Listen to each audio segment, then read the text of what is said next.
Bonjour, aujourd'hui traduction sans filet numéro 101, nous sommes le jeudi 16 mars et il y a un an j'avais enregistré pas moins de 3 vidéos différentes, c'était le tout début de ces expérimentations qui ont connu des hauts et des bas, des longues périodes de friche.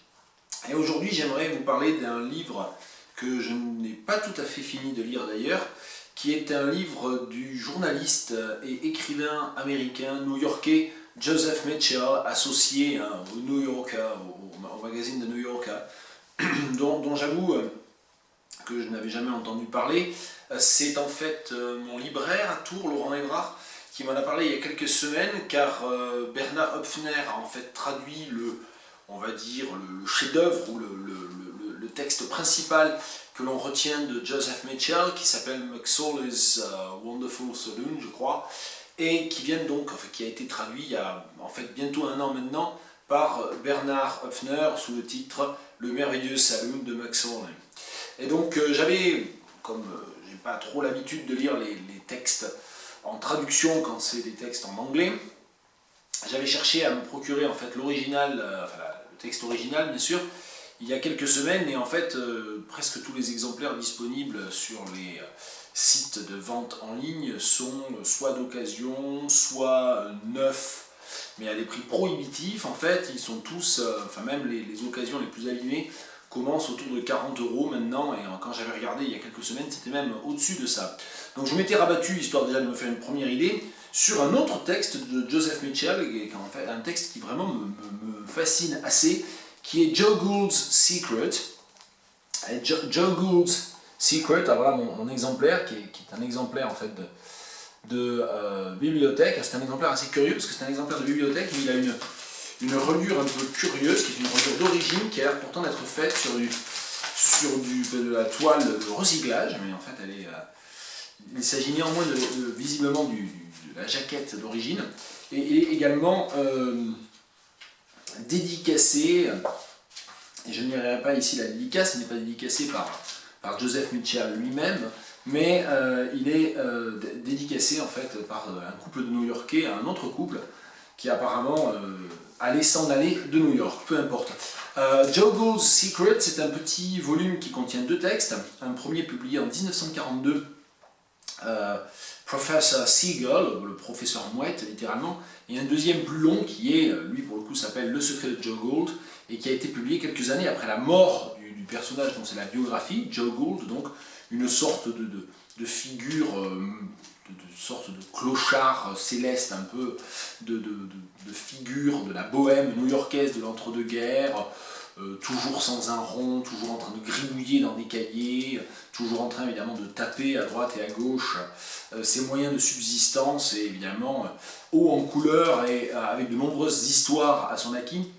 Et en fait, ce qui est intéressant tout autant que l'histoire en fait du secret de Joe Gould, et pour ceux qui voudraient le lire en français, en fait, je n'ai pas consulté la traduction, donc là je vais faire une traduction improvisée aujourd'hui, mais le texte existe en français, il a été publié je crois aux éditions Autrement, il y a 4 ou 5 ans, sous le titre Le secret de Joe Gould, dans une traduction de Sabine Porte, que je n'ai donc pas consultée.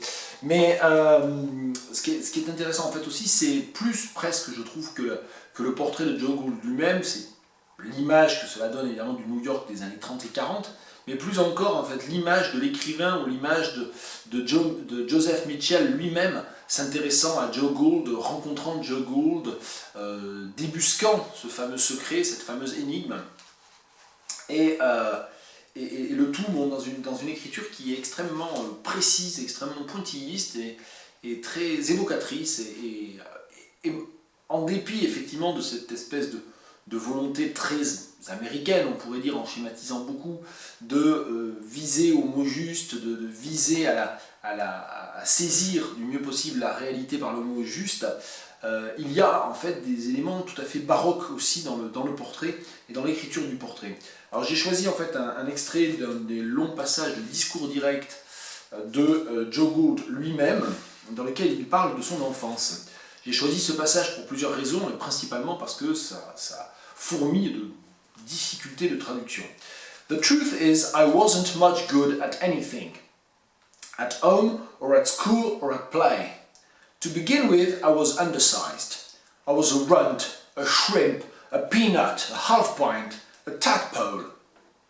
My nickname when anybody thought to use it was Pee-wee. Also, I was what my father called a catarrhal child. My nose ran constantly. Usually when I was supposed to be paying attention to something, I was busy blowing my nose.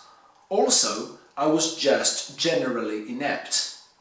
Not long ago, looking up something in the unabridged dictionary, I came across a word that sums up the way I was then, and for that matter, the way I am now, ambisinistrous, or left-handed in both hands. My father didn't know what to make of me, and I sometimes caught him looking at me with a thoughtful expression on his face. Alors, outre évidemment le terme technique ou médical très rare, ambisinistrus, auquel je peux tout à fait me relier, ou on va dire qui me parle particulièrement, parce qu'on pourrait dire de moi en anglais que je n'ai que des pouces, I'm all thumbs, ou que j'ai deux mains gauches, on le dit aussi évidemment dans le langage familier en français, plus que cette ambisénestrie, je ne sais pas très bien comment on le traduira, pas ambisinistre, peut-être ambisénestre. Il y a plein de choses qui m'intéressent, l'utilisation de l'adjectif inept, qui ne signifie pas inepte, donc ça fait partie de ces nombreux exemples de termes latins qui ont un sens différent en anglais en fait de l'évolution sémantique que le terme latin a connu en français, donc ça c'est quelque chose qui m'a intéressé. Et puis il y a bien sûr la longue liste, les 5 termes familiers imagés, métaphoriques, pour désigner un enfant gringalé, si vous voulez, un enfant de petite taille ou un enfant, voilà. Et donc là encore, j'ai rien préparé, mais runt, shrimp, peanut, half pint, tadpole, littéralement runt, un roquet ou un bâtard. Donc je pense que roquet, ça n'a pas la même signification, c'est un Yorkshire, je ne sais pas comment on pourrait le traduire. Voilà, donc il y a tout cette, littéralement, donc une crevette, une cacahuète, une demi-pinte, et un tétard. Alors je pense que tétard on pourra le garder, demi-pinte on ira sans doute du côté de demi-portion. Donc voilà, il y avait aussi tout ce langage très imagé des cours de récréation qui m'a intéressé. The truth is, I wasn't much good at anything.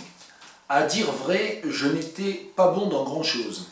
At home or at school or at play. Ça c'est une autre expression tout à fait typique qui donne même, je crois, son titre, sinon à un album, du moins à une chanson d'un de mes groupes préférés, le groupe américain Sparks, At Home, At Work, At Play. Bon, il fait beau dehors, j'arrête de chanter. Donc, à la dire vrai, je n'étais pas bon à grand chose, je n'étais pas bon dans grand chose, que ce soit à la maison, à l'école ou sur le terrain de jeu. Et il ne me semble pas qu'on a ou qu'on ait une expression équivalente en français pour cela. Si c'est moi qui ne connais pas cette expression, il y a les commentaires en dessous de la vidéo. Déchaînez-vous pour la discussion. To begin with, I was undersized. Alors là, grande concision de la langue anglaise aussi. Undersized, littéralement sous-taillé. Hein, si on calque, c'est sous-taillé. Donc d'une taille inférieure à la normale. Mais vous voyez, quand on dit undersized, c'est beaucoup plus violent finalement par le côté direct de l'adjectif, du participe passé, que d'une taille inférieure à la normale. Je n'étais pas bien grand, ou j'étais un gringalet peut-être. Tout d'abord, j'étais un gringalet. Et donc, si j'utilise gringalet pour undersized, il va falloir pas moins de 5 termes métaphoriques pour traduire les termes d'insulte finalement. I was a runt, j'étais un... je sais pas, il faudrait un animal qui passe, une larve, j'étais une larve. A shrimp, une crevette, après tout, pourquoi pas. A peanut, alors une cacahuète, j'y crois pas trop quand même.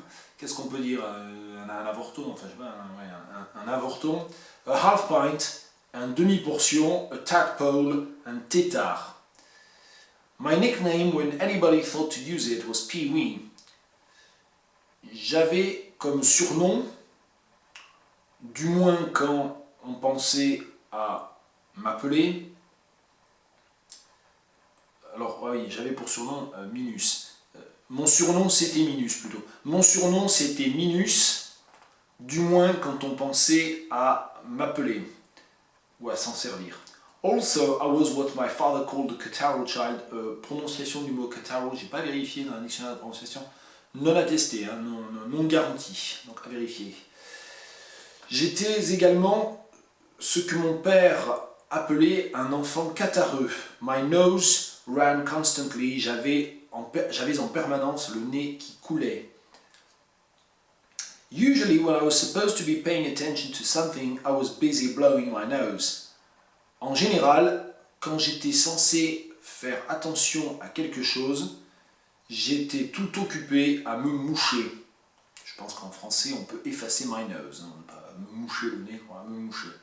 Also, I was just generally inept. Et là, ce inept dont j'ai parlé dans l'introduction, je le comprends évidemment comme un lien avec ambitionistrous, donc avec l'idée de maladresse, donc je serais tenté de traduire par maladroit, mais en même temps, ça va presque vers bon à rien, hein, qui ne sert à rien, inutile. Hein, je n'étais bon à rien, je serais tenté vraiment d'aller jusque-là. Je n'étais également... Ah oui, on va avoir un problème ici. J'étais également un bon à rien. Alors, un bon à rien en français, c'est un vaurien en fait. C'est-à-dire quelqu'un qui fait exprès, quelqu'un qui est moralement répréhensible. Je ne valais rien, peut-être. Par ailleurs, je n'étais globalement bon à rien. Voilà. Par ailleurs, je n'étais globalement bon à rien. Not long ago, il n'y a pas longtemps, looking up something in the unabridged dictionary, en faisant une vérification dans le dictionnaire, alors c'est le dictionnaire non abrégé, c'est le dictionnaire en plusieurs volumes, je ne sais pas, dans le dictionnaire en plusieurs volumes, I came across a word that sums up the way I was then, and for that matter, the way I am now. Je suis tombé sur un mot qui résume ce que j'étais à l'époque, et même d'ailleurs ce que je suis maintenant. Ambisinistrous, ambicénestre, or left-handed in both hands, ou gaucher des deux mains, ou qui a deux mains gauches. Moi j'utiliserai ici du coup l'expression familière française, qui a deux mains gauches. My father didn't know what to make of me.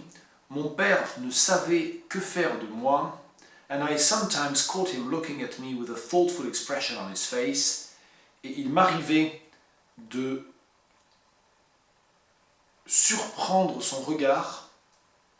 Ah non, parce que c'est son regard quand il me regardait, donc ça ne va pas. And I sometimes caught him looking at me. Ça n'avait pas l'air difficile, ça, et en fait, ça va l'être, en fait.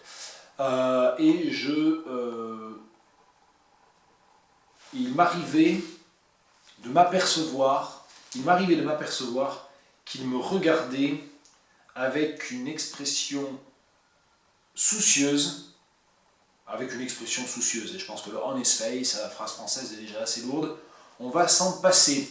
Voilà pour un petit extrait de Joe Gould's Secret. Il y a d'autres passages tout à fait savoureux, comme le passage dans lequel Joe Gould explique comment il a traduit la plupart des grands classiques de la littérature américaine dans le langage des mouettes.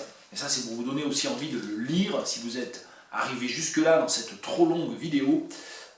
C'est la raison du surnom de Joe Gould, qui donne d'ailleurs son titre à la première partie du livre, hein, Professor Seagull. C'est parce qu'il y a un rapport très particulier aux mouettes et qu'il fait la mouette, et qu'en fait il parle le langage des mouettes et il a traduit les grands chefs-d'œuvre de la littérature américaine dans le langage des mouettes. Et ce Joe Gould a vraiment existé, le texte que Joseph Mitchell lui consacre est tout à fait, mérite tout à fait qu'on s'y intéresse. Voilà, c'est lui. Bonne journée.